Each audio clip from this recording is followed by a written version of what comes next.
Grabando en la nube. Sean todos muy bienvenidos al repaso de Escuela Sabática de este día viernes. Estamos muy felices, muy contentos. Ahora estamos en Argentina y hoy sí. Ayer Chile no teníamos mucha plata, pero hoy nos vamos con todo hasta Suiza, porque nuestro amigo Tito tiene el tema de hoy, así que el tiempo es tuyo. Gracias, Ari. Siempre me gusta tomar ese tipo de aviones, ¿no? Vamos rápido. De un día al otro nos vamos a Chile, a Argentina, a Suiza, a Guatemala. Siempre me gusta esa imagen que ustedes tienen para presentar. Es muy bonita, muy bonita. Vamos a ver si puedo compartir pantalla. Ustedes me dirán.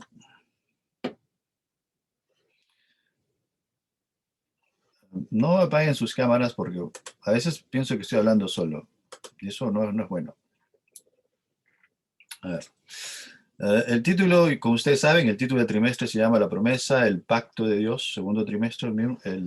La lección de esta semana se llama Por siglos perpetuos. Yo pienso personalmente que el texto, el título de la semana es muy profundo, bien encontrado. A ver, durante la semana vamos a hacer un pequeño repaso. ¿Okay? Vamos a hacer un pequeño repaso de lo que vimos en la semana. Y vamos a ver que la misma estructura la vamos a encontrar en muchos textos literarios. ¿Okay? Esa misma estructura. Dice, pero Noé halló gracia ante los ojos de Jehová. Eso fue en el día sábado. ¿Ya? El principio del pecado, después vimos el nombre de Noé, después vimos el pacto con Noé, después vimos la señal del arco iris y después vimos quedó solamente Noé. Hay una característica muy especial, yo no sé si ustedes han pensado en ella. Hay un libro que se llama La perfección cristiana de un buen teólogo que se llama Jan Surger, un librito no muy grande, donde analiza dos palabras que son en hebreo las palabras para nombrar perfección. ¿Ya? Las palabras son tamín, shalem. Listo. Pero estas palabras son atribuidas en una relación con Dios y no simplemente a la manera como el hombre dejó de pecar. O sea, no sé si me he entendido. ¿Ya? Cuando utilizan la palabra también, se utiliza la perfección porque dice que Noé fue perfecto en su tiempo. Dios lo halló perfecto en su tiempo. ¿Okay? No significa que Noé no tuvo pecados. No significa que Noé dejó de pecar. ¿Ya? De la misma manera como el rey Asa fue encontrado perfecto, como el corazón de David fue hallado perfecto ante los ojos de Dios, no significa que estas personas dejaron de pecar, porque conocemos la historia, estas personas seguían luchando con su naturaleza. ¿Ya? Entonces, ¿qué es lo que pasó? ¿Cómo se utiliza esta palabra de perfección? Significa que es un atributo a una relación. Significa que caminaron con Dios y su estrecha relación con Dios hizo que ellos fueran perfectos ante los ojos de Dios. ¿Ya? Debemos tener en cuenta eso, sobre todo en el concepto de perfección cristiana. Entonces Noé fue hallado perfecto entre los ojos, entre sus tiempos. ¿Por qué? Porque decidió apartarse del mal y, emprender un camino con Dios. Es por eso que Dios lo llamó. Es por eso que ahora Dios está llamando a su pueblo. ¿Por qué? Porque de alguna manera nosotros queremos servirle y mira nuestro caminar con Él y nos hace perfectos a su imagen, petit a petit, paso a paso, como lo dice Pablo, ¿no? De gloria en gloria. ¿Listo? Eso fue una de las características principales. Yo no sé si se trató en la semana, no estuve todos los días de la semana, pero solamente para manera de aclarar. Vamos a ver un poquito más. Después vamos a leer este texto. Me pareció interesante rescatarlo del estudio de la semana y yo pienso que ustedes también. Dice, el arco iris, un fenómeno físico natural, es un símbolo adecuado de la promesa de Dios de no volver a destruir la tierra mediante un diluvio. Puesto que las condiciones climáticas serían diferentes después del diluvio y en la mayoría de las partes del mundo, las lluvias tomarían el lugar del anterior y benéfico rocío de humedecer la tierra. Convenía que Dios utilizara algún medio para aquietar los temores de los hombres cada vez que comenzara a llover. Me gustaría que ustedes memoricen o tengan presente esa frasecita, ¿ya? Para quitar el temor de los hombres, ¿ya? En la pedagogía divina, Dios va a darle algo a los hombres para que estas personas no tengan miedo, ¿ya? Y se acuerden del carácter perdonador de Dios. Eso es muy importante. ¿Por qué? ¿Por qué es importante? Porque la historia del diluvio y la historia de personas que se salvan no es una historia, la elección lo dice, no es una historia que solamente es atribuida al mundo cristiano o a los de la religión abrahamista o a los que siguen la Biblia, ¿ya? O a los creacionistas. La epopeya de Gilgamesh, la epopeya de Gilgamesh es una historia muy conocida, ¿ya? Y habla también de un diluvio, y vamos a agarrar citas, no solamente de este rey asirio, sino vamos a ver, porque la historia del diluvio, como dicen, es universal, hay muchos libros y hay muchas tradiciones, muchas leyendas que aseguran que la tierra fue destruida por un diluvio. Entonces, a veces nosotros ah, a veces la gente nos dice, la Biblia no son historias que pasan, ¿no? Pero debemos darnos cuenta que el diluvio universal, como su nombre lo dice, fue universal y muchas de las culturas de la Tierra hoy día registran, hay registros históricos, que efectivamente Dios o un Dios destruyó la Tierra con agua. ¿Ok? Vamos a agarrar este libro que se llama Gilgamesh, una fascinante guía de la epopeya del rey Gilgamesh, que dice un pasaje, hoy no puse la referencia, pero después se las doy. Dice, destruye tu casa y construye una barca. Abandona todas tus pertenencias y ve en busca de la vida. Deja atrás los bienes materiales y salva tu alma. Construye una barca con sus dimensiones en la justa proporción con su anchura y longitud en armonía. Instala a bordo de la barca la semilla de todos los seres vivos, ¿no? Es una parte. Después, si ustedes tienen la suerte de tener el libro, van a ver que en las páginas siguientes, la persona que le habla a Gilgamesh, Dios, va a darle también dimensiones y le va a dar una serie de instrucciones, ¿ya? Y si ustedes miran la estructura de la elección de esta semana, ¿por qué el Dios quiere destruir y solamente salva al Gilgamesh? Pues porque simplemente los hombres estaban llegando a su cumbre de maldad y Dios se enojó. ¿Listo? Vamos a ver otro libro que se llama El libro de los muertos, el libro del egipcio, en egipcio, ¿ya? Los egipcios también registraron que ahí hubo un gran diluvio universal. Dice en el capítulo 175, dice en el libro de los muertos, dice, voy a destruir todo cuanto he creado, la tierra se hundirá en el abismo por medio de un diluvio y su superficie aparecerá lisa como en tiempos pretéritos, como en tiempos pasados, ¿ya? Si no mal me acuerdo, efectivamente es el rey Tot, el rey del caos del universo, que quiere destruir la tierra por un diluvio. ¿Ya? No solamente es asirio, sino vemos que los egipcios también pensaron. En la India, no sé si ustedes han escuchado del Bhagavad Gita. Bhagavad Gita es un libro que cuenta las historias de los mitos, la historia de los mitos del pueblo indio. ¿Ya? Ustedes saben que el pueblo es una gran religión, es todo un continente casi, ¿no? Los indios están por todos sitios. ¿Ya? Entonces dice, miren, en la India védica encontramos a un Noé llamado Manu, lo llamaban Manu, que avisado por Vishnu, ¿ya? Que iban a caer un diluvio. O sea, Vishnu era el dios que va a decirle, sabes que va a caer un diluvio, sálvate tú y tu familia, construye un barco. ¿Ya? Tiene las mismas características y la misma estructura que la Biblia, a excepción de una sola cosa, y debemos saberlo, a excepción de una sola cosa. Se los voy a decir en un momento. Acá hay un recapitulativo, ¿ya? De todas las culturas. En México, por la cultura azteca también registra que hubo un gran diluvio universal, ¿ah? Que el dios Chalchiuhtlicue, ¿ya? Iba a destruir. Los indios chivas también dicen que iba a haber un gran diluvio, dicen que es solamente una familia y hermanos en el Ecuador, en el Perú, hay leyendas que dicen que, que los dioses destruyeron el mundo con un diluvio universal y que solamente muy pocas personas se salvaron. ¿Ya? Entonces, ustedes saben el dicho, ¿no? Cuando río suena es porque piedras trae. Si tantas culturas en el mundo entero eh, han registrado esto, es porque efectivamente pasó. Pruebas más históricas no podemos encontrar. ¿Ya? Vamos a ver un texto. Ah, la lección de la semana hace simplemente el relato de la epopeya de Gilgamesh, pero yo pienso que para fines pedagógicos les he dado todos esos textos para que ustedes puedan saber un poquito más de lo que es el diluvio universal. A diferencia de de estas leyendas, ¿ya? A diferencia de todas estas leyendas, de todos estos mitos, de todas estas culturas, la Biblia nos da algo que es solamente, que es singular en nuestra creencia. Es que Dios perdona y Dios pone su arco como una promesa.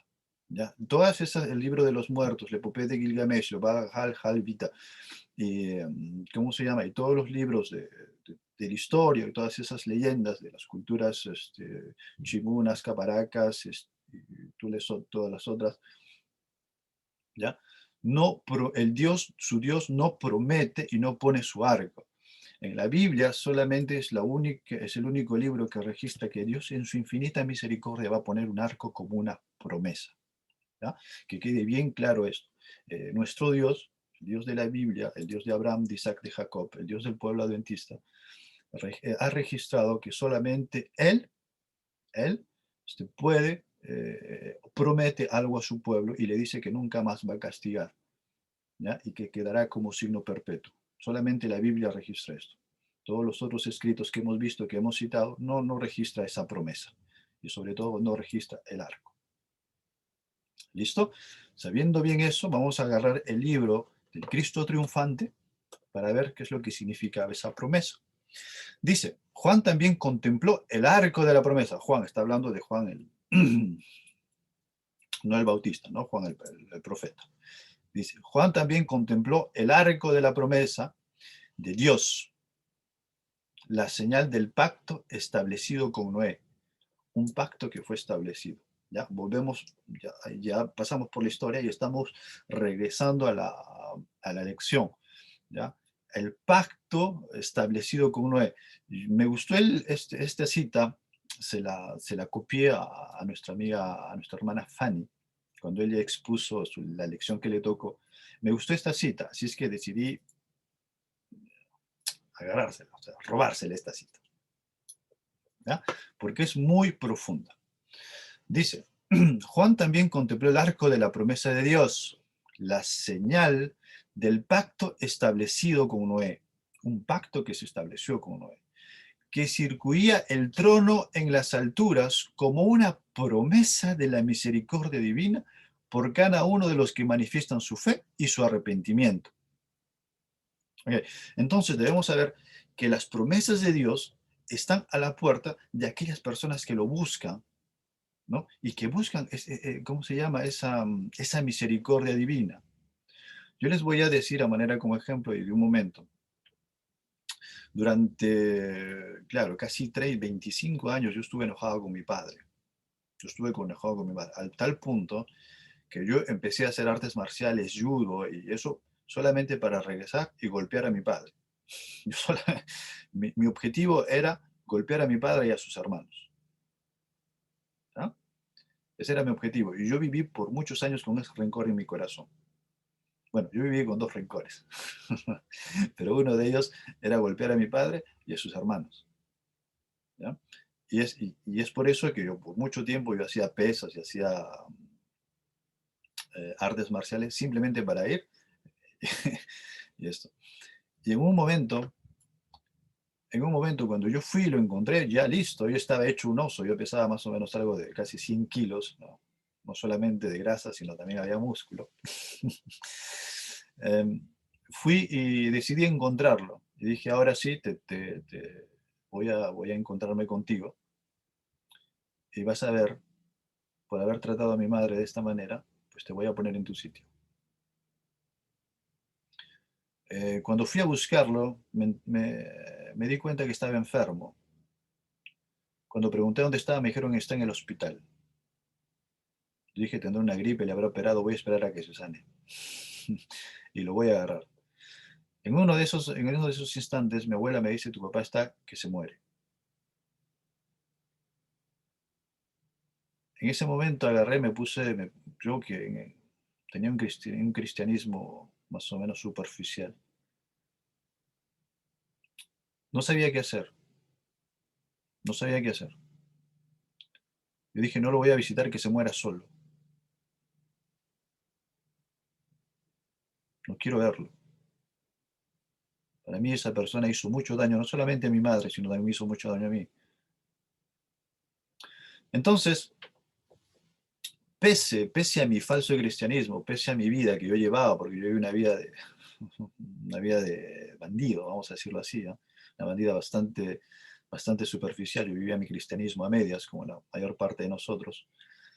Un pie en el mundo, un pie en la iglesia, ¿no? Pero mi pie estaba más en el mundo que en la iglesia. Decidí acudir a la misericordia de Dios y decidí buscarlo a Dios. Así como estaba, así como estaba, en mi condición. Y este texto, cuando Fanny lo expuso, me tocó mucho el corazón. ¿Por qué? Porque dice, en esta parte sobre todo, dice que eh, este testimonio eterno, vamos a leerlo todo mejor, dice, que circuye en el trono de las alturas como una promesa de la misericordia divina por cada uno de los que manifiestan su fe y su arrepentimiento. Y de ahí me voy a lo que hicimos en el inicio, ¿no? La palabra también es aceptada a la perfección del hombre en su caminar con Dios. Noé fue perfecto porque caminó con Dios, porque en su vida caminó con Dios y decidió caminar con Dios. ¿Okay? En ese momento yo dije, Señor, ¿sabes qué? Perdóname, porque yo sé que soy un miserable pecador, que yo soy un bandido, yo hago todo lo que yo quiero, ¿ya? Pero en este momento yo necesito tu ayuda para saber qué es lo que tengo que hacer con mi padre, ¿no? Ni bien pasó 30 minutos, mi hermana me llama y me dice, ¿sabes que tu padre está que se muere? Tienes que ir a visitarlo, aunque sea por última vez. Después de mi oración, yo dije, bueno, Señor, habrás escuchado la oración de este pecador. Fui. Yo me acuerdo que, a pesar de ser una persona bastante dura, me puse a llorar ese día delante de mi padre. ¿Por qué? Porque él tenía una enfermedad que se llamaba pénfigo. Pénfigo. Es una enfermedad como la lepra. ¿Ya? Es una enfermedad donde la piel no reconoce las proteínas de la misma piel y se desprende.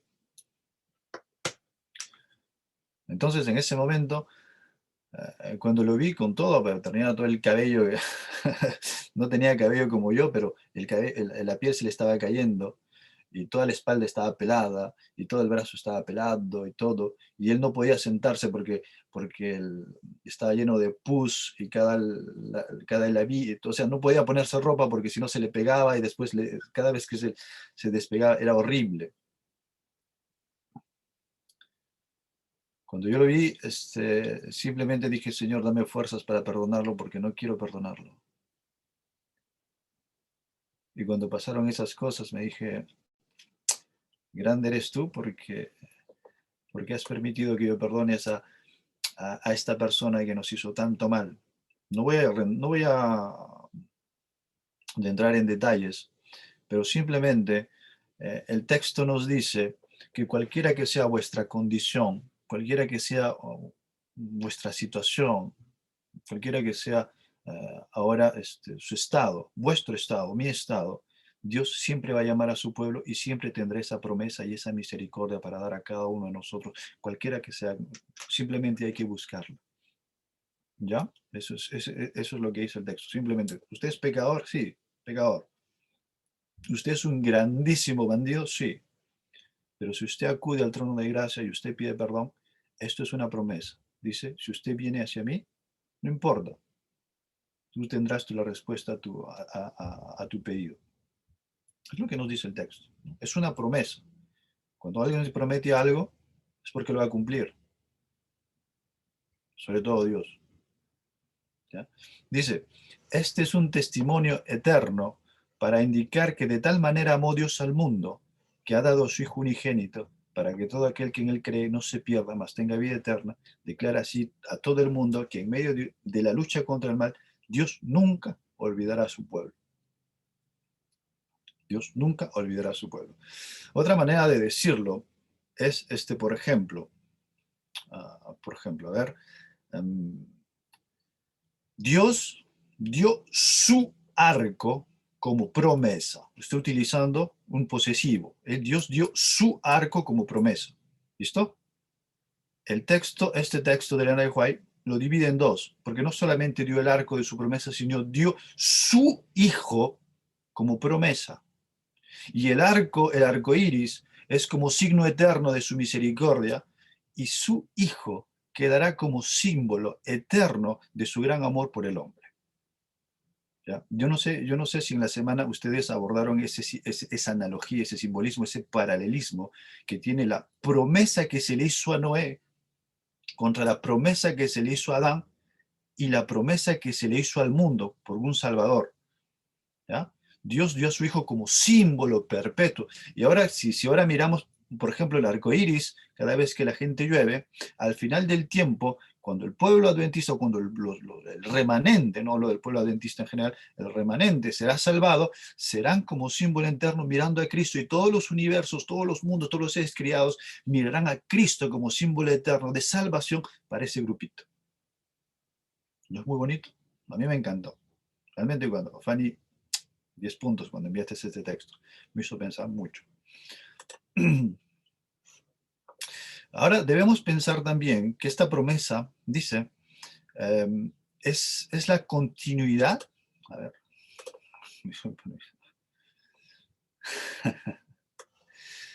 Debemos saber que a través del tiempo, y esto también yo pienso que lo han desarrollado durante la semana, dice que Dios estaba buscando al hombre, buscando para que la promesa sea ejecutada hacia un futuro, ¿no? Miren este texto muy interesante, el de Patriarcas y Profetas, que dice, pero la verdadera fe no había de extinguirse, ¿ya? La verdadera fe, o sea, la fe que Dios dio a su pueblo, ¿no? La promesa, no debía extinguirse. Dios ha conservado siempre un remanente para que le sirva. A través de la historia siempre ha habido un remanente, ¿ya? Dios siempre ha buscado un pueblo. Dice, Adán, Set, Enoch, Matusalén, Noé, Sem, en línea ininterrumpida, dice, ¿ah? De que a través de la historia siempre Dios guardaba, o sea, no había un tiempo en donde no había, siempre, una línea ininterrumpida. Y entre ellos está Noé, ¿ya? Transmitieron de generación en generación las preciosas revelaciones de su voluntad. ¿Ok? Quiere decir que hasta hoy, si nos aferramos al texto, que hasta hoy Dios tiene un pueblo, ¿ya? Tiene un pueblo que guarda esa promesa, que guarda esa línea ininterrumpida de transmisión de generación en generación, las preciosas revelaciones de su voluntad. Preciosas revelaciones de su voluntad. Ahora pues tenemos que saber cuáles son esas revelaciones y cuál es esa voluntad. ¿Listo? No vamos tampoco a entrar en detalles, pero simplemente para decirles que Noé fue una de las personas que recibió una promesa y que tenía que transmitirlas, ¿ya? De la misma manera como Adán, Set, Enoch, Matusalén, Noé, Sem, Jafet, y después, poco a poco, el remanente siempre se llegó hasta 1844 y hasta el año 2021. Siempre esa línea no se ha cortado, no sigue ahí esa línea. A ver, este texto lo encontré muy interesante también. Tiene mucho que ver con la lección de esta semana. Generalmente el viernes se hace un recapitulativo de lo que se hace toda la semana.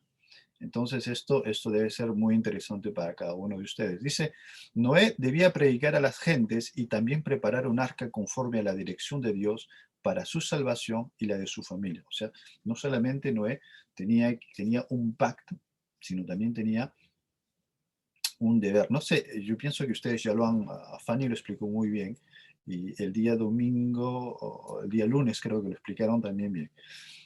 La semana pasada, la semana pasada también, cuando hablaron de los elementos del pacto, ¿no?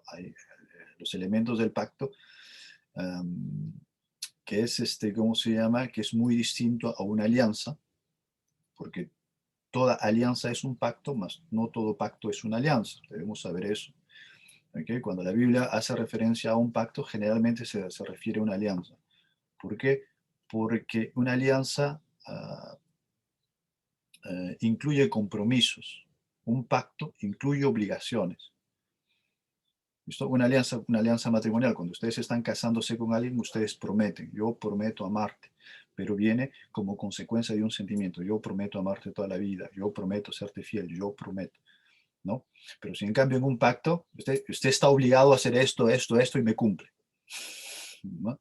Esas son pequeñas diferencias. Por eso toda alianza es un pacto, ¿ya? Mas no todo pacto es una alianza. Eso tiene que estar muy, muy claro en la mente de cada uno de ustedes.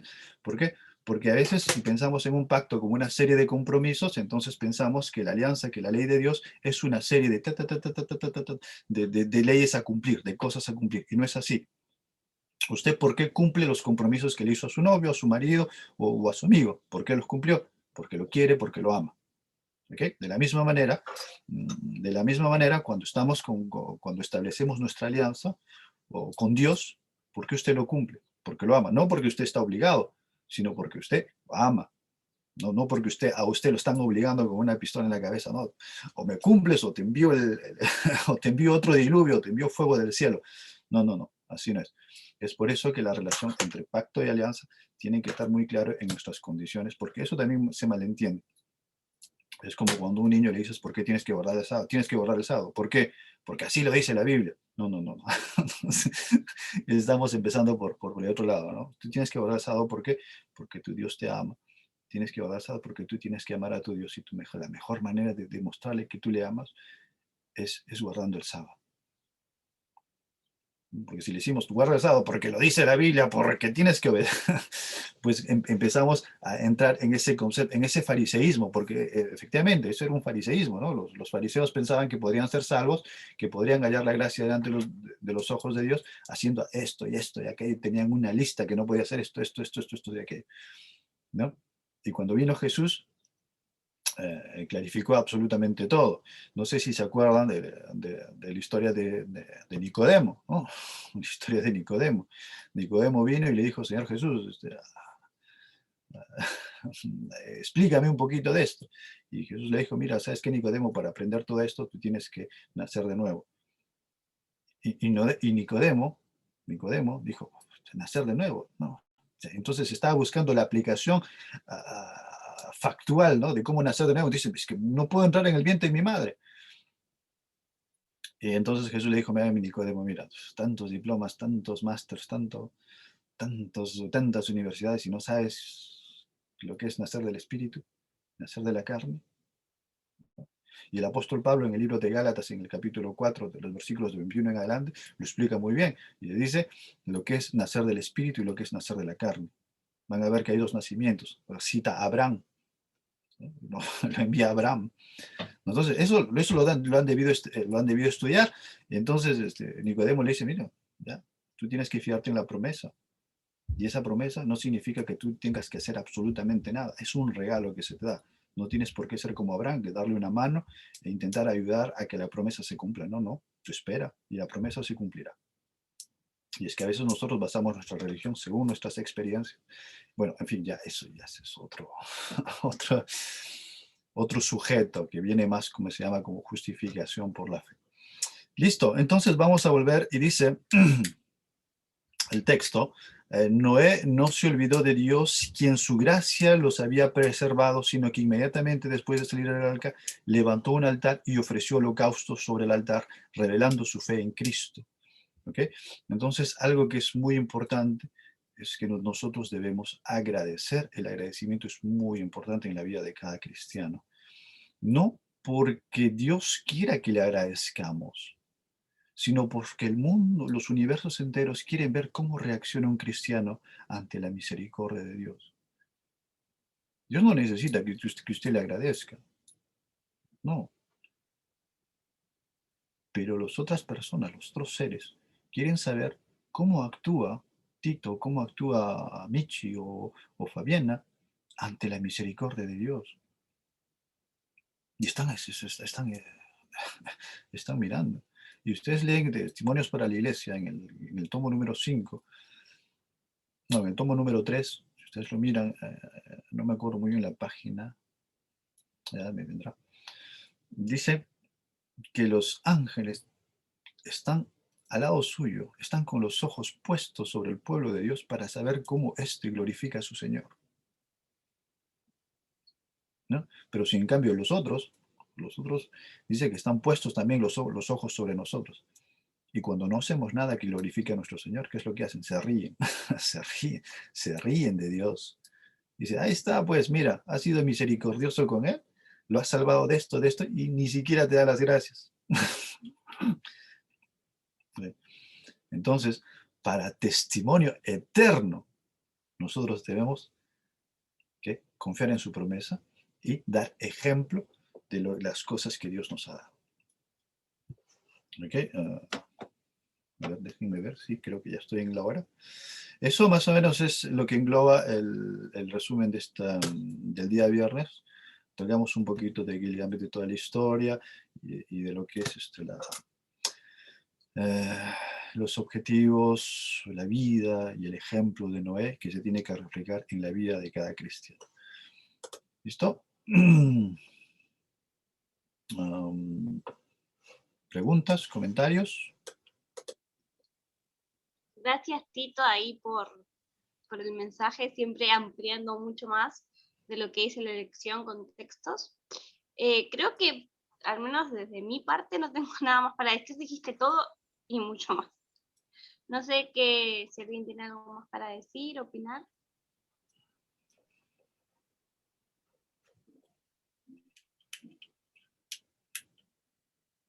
Veo que no, así que bueno, voy a orar para terminar. Oremos. Padre nuestro que estás en los cielos, santificado y glorificado su nombre, Señor. Gracias porque estamos acá, porque podemos entrar. Gracias por todas las bendiciones que nos das. Y gracias también porque pudimos preservar, porque se pudo preservar la historia de Noé, porque a pesar de las luchas de todo lo que podamos tener, sabemos que tú estás para preservar a tu pueblo, para preservar a ese remanente.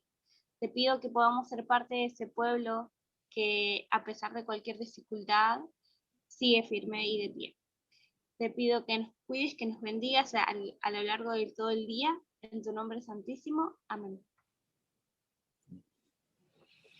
Bueno, gracias Tito por la lección de hoy y para la gente de YouTube que va a estar viendo esto, los esperamos el domingo con otra lección de Escuela Sabática.